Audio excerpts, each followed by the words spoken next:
This is Umar Ahmed for IFL TV, proudly sponsored by Everlast. We've just seen a new world champion added to the roster in the UK, Joyce. What did you think of Sonny's performance? It was amazing, masterful. Just ticked all the boxes. He, just did everything he could and won the fight quite comfortably. I thought he didn't seem too much in trouble. Like sometimes I thought maybe he might, get hit with a big shot and like maybe wobble, but nothing fazed him, and he was like happy and comfortable and like trying different things, different shots. So yeah, all credit to him. Yeah, one of the best pure boxers we've got to say now in the country across all weights. Yeah, it's not just avoiding shots, he was actually landing shots and moving defence, trying different things, switching. He's doing everything in the ring there. Well, Joe, obviously there's a big fight night tomorrow as well. There's been a lot of drama in that bubble. We still don't know whether the fight's going to happen or not. Probably will. Derek's probably playing a few games, trying to earn a few more quid out of Eddie. What have you made of the events? Yeah, it's a big event. Yeah, I'm just waiting for the flying tables and that. Yeah, but what did you think about all, Derek's not going to fight if he can't ring walk second and all that? What did you make of the scenes today?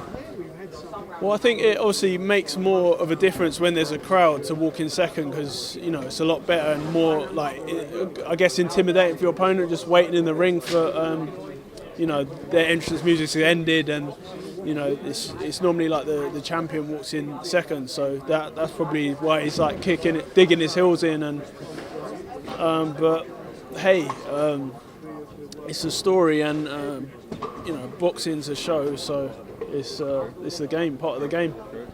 Yeah, all part of the hype. So if the fight happens tomorrow between Derek Chisora and Joseph Parker, what's your prediction, mate? What's your pick? I don't know. I think it's going to be a good fight. They're both good, punching range, and they're definitely both going to be game. Joseph Parker is a bit more slick on his feet, and he can work inside as well. So there's going to be some good exchanges inside. And Chisora's always there for war, and he's going to throw them bombs over the top and that. So yeah, it's going to be a great night of boxing. Just bring in Frank here. So I was just going to actually come on to yourself and where we are with Alexander Usyk. Frank, what's going on in the career of Joe Joyce at the moment? Well, what it is, we've all been waiting for the situation to resolve itself between Tyson Fury that situation. and Joshua. Like, once we resolve that, if that fight's on, then Usyk has to fight Joe. And what's happening at the moment, Usyk won't commit himself until that fight's announced, because if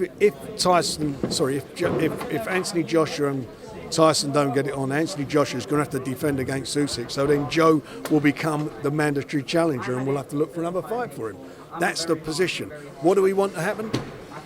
I'll say for the 10,000th time today, we want to see Tyson in with AJ, and we want to see Joe in with Usyk.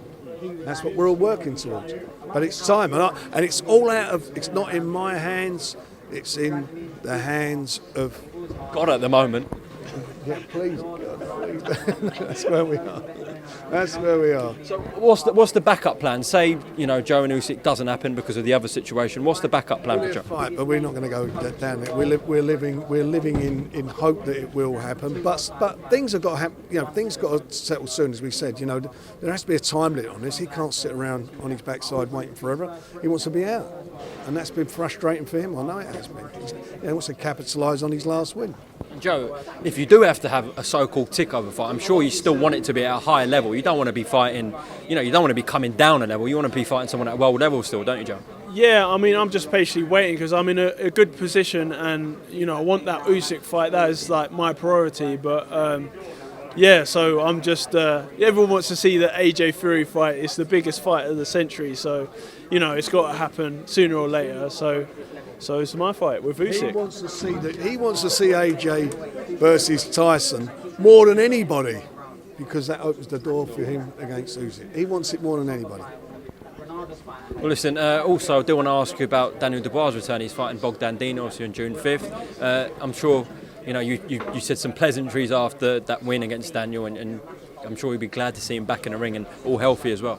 Yeah, definitely. I think it's he's right back in the mix there, isn't he, Frank? Like, WBA, what about me? WBO? Listen, you can have it, but you want to give up the Usyk fight. Yeah, true. But I mean, he's straight in again. Like, give him a chance. I've got him in a number 2 slot for an interim title fight against Usyk. It's great news. It's great news for the Dubois. Look, you know what it's like. Boxing, if it's all easy and everything, as they say, everybody will be doing it. It's tough. And you got to have a bit of patience sometimes. And what's the worst thing? The worst thing that can happen to Joe is he becomes the mandatory. That's the worst case. And that ain't a bad position to be in. And he'll have another fight in between. But as I say, let's get this big one over the line, get it over the line, and he's in the game. Frank, Joe, appreciate your time tonight, and hopefully that fight with Fury and Joshua can happen. So hopefully you and Usyk can happen. There's a lot of hopefullys at the moment. We'll have to just see what happens. We're all hopefully. Yeah, but hopefully.